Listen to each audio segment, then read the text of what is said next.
યશોદા, તમે સ્વયંને કેટલું કષ્ટ આપી રહ્યા છો.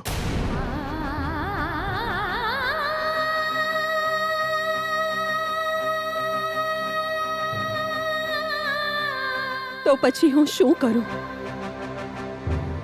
શું કરું હું? કેવળ તમારા વિષયમાં વિચારવાનું છોડી દો યશોદા. મુખિયાજી, હા યશોદા, કેવળ કૃષ્ણની માતા નહીં બનો, જગત માતા બનો.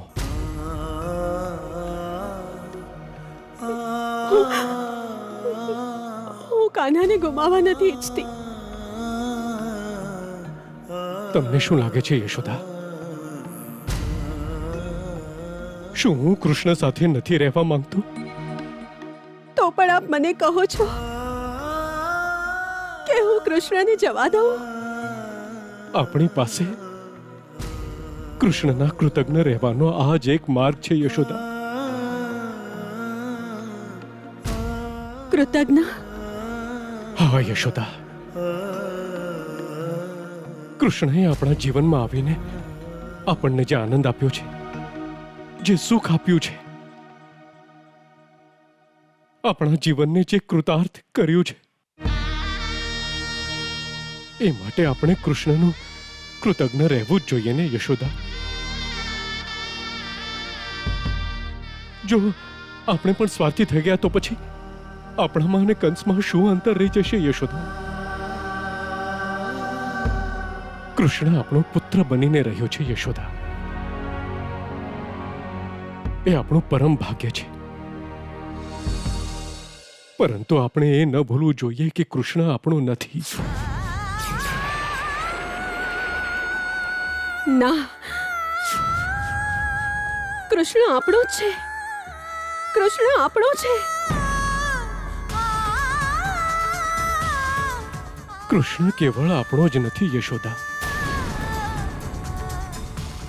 ના જ વસુદેવભાઈ અને દેવકી ભાભીનો છે.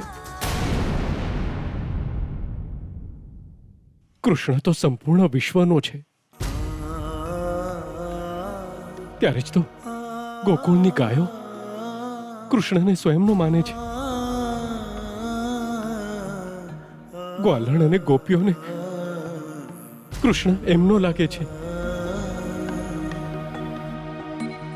ગ્વાળ બાળને લાગે છે કે કૃષ્ણ એમનો છે. દાદીમાને કૃષ્ણ એમનો પૌત્ર લાગે છે. દરેક જણ કૃષ્ણને પોતાની દ્રષ્ટિએ જુએ છે યશોદા. અને એમની જ કલ્પના અનુસાર એમને કૃષ્ણ દેખાવા લાગ્યો. કૃષ્ણ જેવા મહાપુરુષ કેવળ લોક કલ્યાણ માટે જ આ ધરતી પર જન્મ લે છે. આપણે તો ક્યારે પણ કોઈનું અકલ્યાણ નથી ઈચ્છ્યું યશોદા.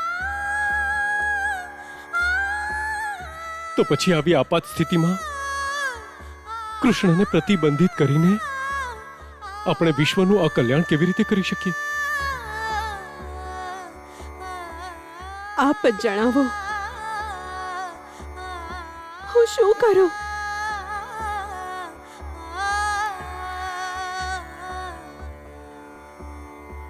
તમારી મમતાના બંધનમાંથી કૃષ્ણને મુક્ત કરી દો યશોદા. એને મુક્ત કરી દો.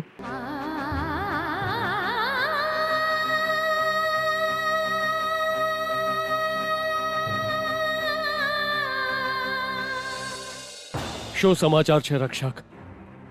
ધનુષ યજ્ઞ પ્રારંભ થઈ ગયો છે વસુદેવજી. અને કૃષ્ણ હજી સુધી તો એ નથી આવ્યા.